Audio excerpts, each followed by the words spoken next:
আসসালামু আলাইকুম। Shortcut easy educational চ্যানেলের পক্ষ থেকে তোমাদের জানাই শুভেচ্ছা। আজকে তোমাদের সামনে গুরুত্বপূর্ণ একটা ইংলিশ গ্রাম ইংলিশ বিষয়ের গুরুত্বপূর্ণ একটা টপিকস আলোচনা করব। যারা তোমরা ইংলিশ প্যারাগ্রাফ অথবা এসে মুখস্থ করতে পারো না, অনেক চেষ্টা করেও মুখস্থ থাকে না বা হয় না, অথবা ভুলে যাও, আজকে এই ভিডিওটি তাদের জন্য। ভিডিওতে একটি প্রবলেম প্যারাগ্রাফ পড়লে পৃথিবীতে যত প্রবলেম প্যারাগ্রাফ বা এসে আসে তা নিয়ে যা তোমরা টেনশন করো, তাদের টেনশন দূর হয়ে যাবে। তাই যারা নতুন এখনই তোমরা সাবস্ক্রাইব করো আর বেল আইকনটা অন করে রাখো, যেন পরবর্তীতে আরও গুরুত্বপূর্ণ ইংলিশ গ্রামার এবং অন্যান্য ডায়লগ বা লেটার বা আরও যেগুলো মুখস্থ পড়া আছে এগুলো যারা শর্টকাট চাও তারা এখনই সাবস্ক্রাইব করো।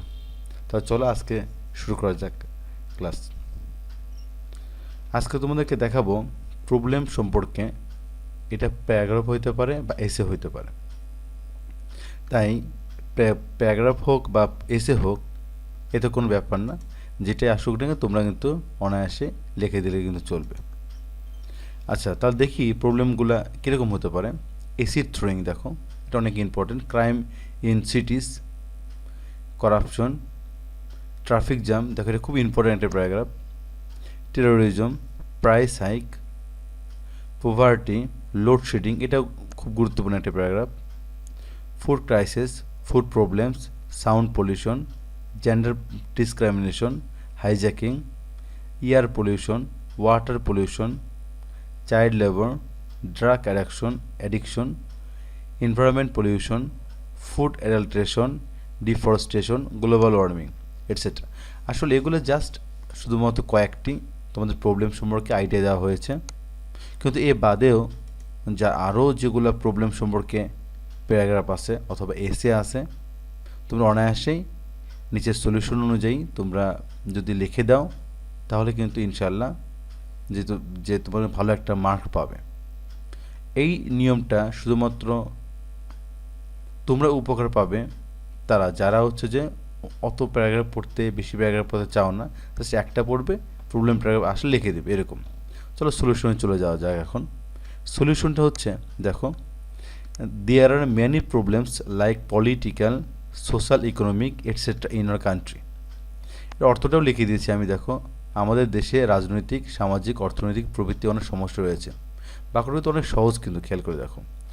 Bangladesh has a lot of problem, বাংলাদেশে আছে অনেক সমস্যা। এই যে subject is one of them, এই সাবজেক্টে লেখা হলো। এই সাবজেক্টের অর্থ হচ্ছে এই যে তোমাদেরকে জাস্ট বেশ কিছু প্যারাগ্রাফের নমুনা দেওয়া হলো। এই প্যারাগ্রাফের নমুনা তোমরা কী করো, এই নমুনা থেকে সাপোজ লোডশেডিং আসছে মনে করো, এই যে লোডশেডিং মনে করে আসছে। এই লোডশেডিংটার আসার কারণে তোমরা পুরো প্যারাগ্রাফটা লিখবে, জাস্ট সাবজেক্টের জায়গাটায় ওই লোডশেডিং বসাই দিবে, তাহলে কিন্তু কমপ্লিট। বা মনে করো যে তোমাদের ট্রাফিক জ্যাম আসছে, এটা অনেক ইম্পর্টেন্ট, তাহলে তোমরা কী করবে, পুরোটা তো মুখস্থ করবেই, যেহেতু ট্রাফিক জ্যাম একটা সমস্যা, তা তোমরা করবে কি, যেগুলো জায়গায় সাবজেক্ট উল্লেখ আছে সেই সাবজেক্টের জায়গাগুলোতে জাস্ট ওই ট্রাফিক জ্যাম অথবা লোডশেডিং আসলে লোডশেডিং বসাই দিলেই চলবে। তাহলে আমি লোডশেডিং এক্সাম্পল দিয়ে বলতেছি। Load shedding is one of them. Load shedding হয় তাদের মধ্যে একটা কি, তাদের মধ্যে একটি। তারপর সেন্টেন্স দেখো, it is A harmful and common problem in our country. এটা আমাদের দেশে কি একটা সাধারণ সমস্যা এবং একটা ক্ষতিকারক সমস্যা।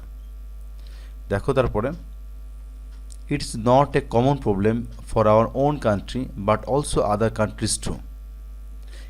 ইট is not a common problem, এটা শুধুমাত্র আমাদের দেশেই, ফর আওয়ার ওন কান্ট্রি, শুধুমাত্র আমাদের দেশেরই সমস্যা নয়, বাট অলসো, ঠিক আছে, মানে অন্যান্য দেশের, but also other countries too, অন্যান্য দেশেরও সমস্যা। এই যে সাবজেক্ট একটা চলে আসছে, সাবজেক্টে জায়গায় কী বসবে, লোডশেডিং।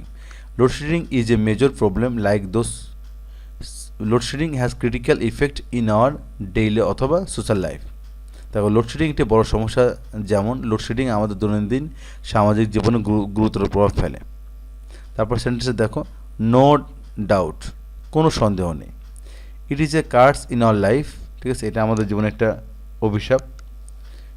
বাক্যটা দেখো অনেক সুন্দর সুন্দর এবং ছোটো ছোটো বাক্য কিন্তু করা হয়েছে, যা তোমরা কিন্তু বুঝতে পারবে এবং মনেও থাকবে। It is destroying hour social piece and happiness. It is destroying, এরা ধ্বংস করে আওয়ার সোশ্যাল পিস, আমাদের সামাজিক শান্তি এবং সুখ, অ্যান্ড হ্যাপিনেস, সুখ। অ্যাট প্রেজেন্ট, বর্তমানে, this problem is increasing rapidly, বর্তমানে এই সমস্যাটি কী হচ্ছে, খুব দ্রুত বৃদ্ধি পাচ্ছে। তারপরে দেখো, it is going to out of control day by day which is very alarming for our country. অর্থটা হচ্ছে এটা দিন দিন নিয়ন্ত্রণের বাইরে চলে যাচ্ছে, যা আমাদের দেশের জন্য খুবই উদ্বেগজনক।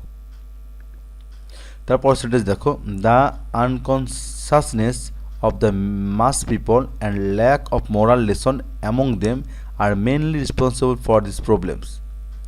জনগণের অসচেতনতা এবং তাদের মধ্যে নৈতিক শিক্ষার অভাবে এসব সমস্যার জন্য প্রধানত কী হয়, দায়ী হয়।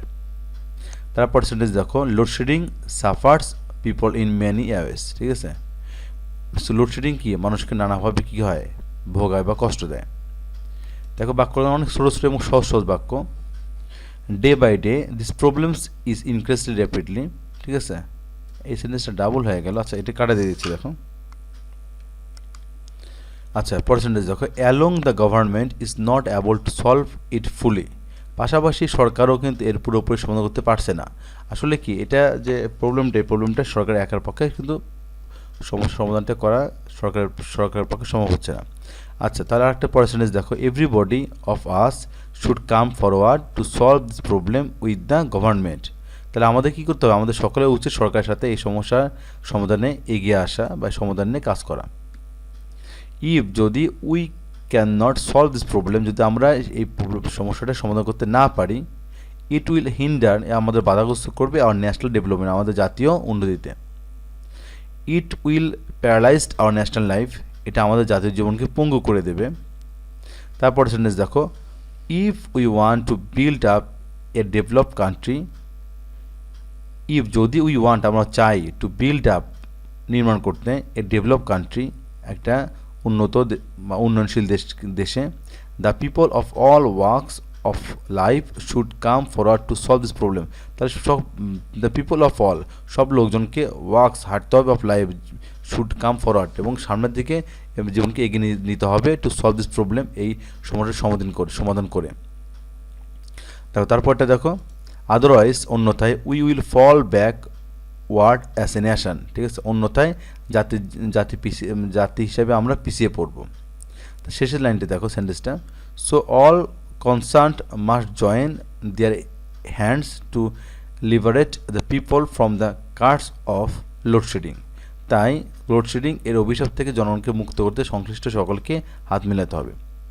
আসলে কি, এই যে এই প্যারাগ্রাফটা কিন্তু দেখো যে তোমাদের কিন্তু সমস্যার সমাধানের গল্পে যেটা এটা তৈরি করা হয়েছে, এই প্যারাগ্রাফটা তোমাদের জন্য কিন্তু অনেক হেল্পফুল হবে পরীক্ষার জন্য, যারা মুখস্থ করতে পারো না।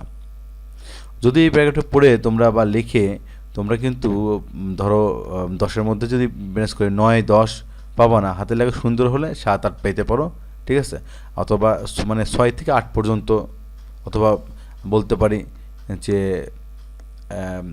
ধরো 5 থেকে 8 পর্যন্ত, যে যেমন হাতে লেখা বা ক্লিয়ারলি লিখতে পারো এবং নির্ভুলভাবে লিখতে পারো। কারণ সেন্টেন্সগুলো কিন্তু ভুল নাই, নির্ভুল একদম সেন্টেন্স। তুমি একটা পড়লে কিন্তু প্রবলেম সম্পর্কে সকল প্যারাগ্রাফের বা এসের কিন্তু উত্তর দিতে পারবে। ঠিক আছে, তাই আমার মনে হয় যে যাদের মুখস্থ হয় না তাদের এই ধরনের প্যারাগ্রাফ পড়া কিন্তু উচিত।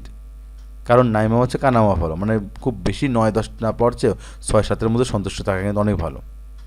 ঠিক আছে, তাহলে পরিশেষে তোমাদেরকে মানে যেহেতু আর ভিডিও লং করব না, পরিশেষে তোমাদেরকে ধন্যবাদ জানাচ্ছি ভিডিও দেখার জন্য। এবং পরিশেষে আর একটা কথা বলবো, সেটা হচ্ছে যে তোমরা যারা সাবস্ক্রাইব করেনি তারা সাবস্ক্রাইব করে রেখো, বেল আইকন অন করে রাখো, যেন পরবর্তীতে এই আমরা নেক্সট যখন ডায়লগের নিয়ম দিব, অথবা লেটারের নিয়ম দেবো, অথবা সামারি লেখার নিয়ম দিব, এই ধরনের নিয়মগুলো, যে শর্টকাট নিয়ম সহকারে গ্রামার নিয়মগুলো দিব, তখন তোমরা খুব অনায়াসে এই নিয়মগুলো থেকে তোমরা যেন দেখতে পাও এবং তোমাদের হাতে যেন পৌঁছে যায়।